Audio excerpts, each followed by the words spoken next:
Vamos a contar una historia que, sinceramente, parece sacada de una película. Es el viaje de un hombre hacia lo imposible. Entrar en la Fuerza de Operaciones Especiales del Perú, la FOE. Un camino que empieza con un portazo en las narices y acaba forjando a un guerrero de élite. Fijaos en esta frase, que es del propio protagonista. Para mí resume toda la historia. No se trata de aguantar, de sobrevivir, se trata de una transformación total. Es morir como la persona que eras para renacer como algo completamente distinto. Y este es el eje de todo lo que vamos a ver. Claro, la pregunta es evidente, ¿no? ¿Qué hace falta para llevar a una persona a ese punto de ruptura y de reconstrucción? Bueno, pues a través de su historia vamos a intentar desvelar las claves de este proceso que es tan brutal como extraordinario. Y todo empieza, como tantas grandes historias, no con una victoria, sino con un fracaso. Con un sueño que de repente se da de bruces contra un muro.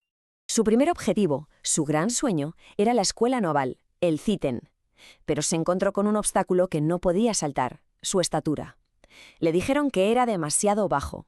Y punto, un rechazo tajante. Pero lo que parecía el final del camino, en realidad fue solo un desvío hacia un reto muchísimo mayor. La FOE, una unidad de élite a la que solo podían acceder militares con experiencia. O sea, el desafío era gigantesco. Y lo más alucinante es lo rápido que cambia todo. Pensadlo, en enero le dan el portazo, pues solo 4 meses después, en mayo, ya se está presentando a la FOE. Supera las pruebas y la noticia de que ha entrado le llega, como él mismo dice, como un cañonazo de júbilo. Estaba claro que sus ganas de gloria eran más fuertes que cualquier decepción. Pero claro, una vez dentro, la alegría se desvanece muy rápido y da paso a una realidad aplastante. Aquí empieza la prueba de verdad y con ella un ritual muy solemne para los que no aguantan. Para que nos hagamos una idea, el curso arrancó con 180 aspirantes, todos llenos de esperanza y con una determinación de hierro. Pues bien, solo 3 meses después ya había caído más de la mitad, quedaban 89. Y al final, el número es escalofriante. Solo 19 consiguieron graduarse, de 180 a 19. Es una tasa de abandono brutal, que nos da una idea bastante clara de la dureza extrema de todo el proceso. Y para los que se rendían, no era un simple hasta luego, que va. Había toda una ceremonia, un rito casi macabro. Tenían que decir su nombre en alto, acercarse a una campana dorada y golpearla 3 veces. 3 golpes que, según el protagonista, eran como cañonazos en el corazón de los que se quedaban. Y después, el gesto final, dejar su casco en el suelo, el símbolo de la derrota, el fin del camino. Ante esa presión constante, con el sonido de la campana siempre de fondo, ¿de dónde se saca la fuerza para no rendirse? Pues en el caso de nuestro protagonista, la respuesta estaba en casa. Con estas palabras tan sencillas, su madre le entregaba una pequeña bolsa con dulces cada vez que podía ir de visita. Un gesto simple, sí, pero que fue crucial en los momentos en que él pensaba en no volver a ese infierno. Lo que es realmente conmovedor es cómo lo interpretaba él. Esos dulces no eran solo comida, eran un ancla que lo mantenía firme en medio de la tormenta. Cada caramelo era una bala de valor, un recordatorio de que rendirse era traicionar a su madre, a su familia, a sí mismo. Un gesto humilde con un poder inmenso. Pero ni siquiera el apoyo de su madre podía superar por él el obstáculo más grande al que se enfrentó. Una prueba que se convirtió en su batalla personal, en su Waterloo.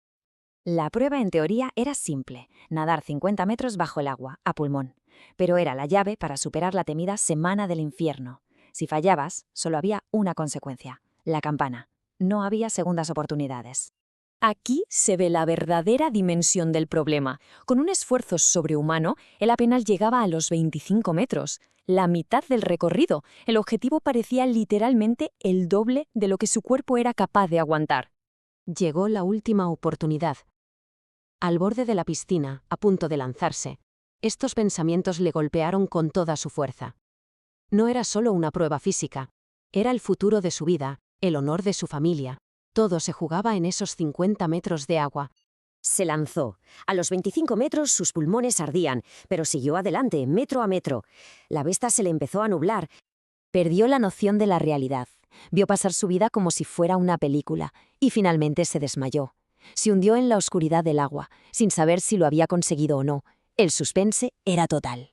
Despertó en el borde de la piscina, con oxígeno en la boca, y escuchó la voz del comandante. Lo había conseguido. Su cuerpo, empujado por una voluntad inquebrantable, completó el recorrido, incluso después de que su mente se apagara. Había vencido a su Waterloo. Esa prueba de buceo fue épica, desde luego, pero era solo una de las muchas batallas diarias. El proceso para forjar a un Foe incluía dolor, frío y una resistencia al sufrimiento que roza lo inhumano. La brutalidad del entrenamiento era constante. Sufría llagas en las axilas que se curaba con su propia orina. Lo ataban de pies y manos para obligarlo a nadar en el mar. Una noche, con una fiebre terrible, tuvo que nadar 2 millas en el océano. Y la regla fundamental era muy clara. Pedir asistencia médica significaba la expulsión. El dolor no era una opción, era el estado natural de las cosas. Y todo este sufrimiento, toda esta preparación, tenía un único fin: estar listo para el combate real, donde las lecciones se ponen a prueba y ahí sí que no hay segundas oportunidades. Giacomo Foe participó en operaciones antiterroristas secretas en la selva del Perú. Describe su vida allí como algo que pendía de un hilo. Cada misión era un viaje al filo de la muerte, pero ese hilo, dice él, estaba tejido con los materiales que le dieron en su formación: acero, valor y patria. Y esto nos deja con una reflexión final. Su historia, desde el rechazo hasta el combate, nos obliga a preguntarnos por el verdadero significado del servicio y del sacrificio. Cuando para garantizar la tranquilidad de otros hay que vivir permanentemente al borde del abismo, la palabra servir adquiere una dimensión completamente nueva.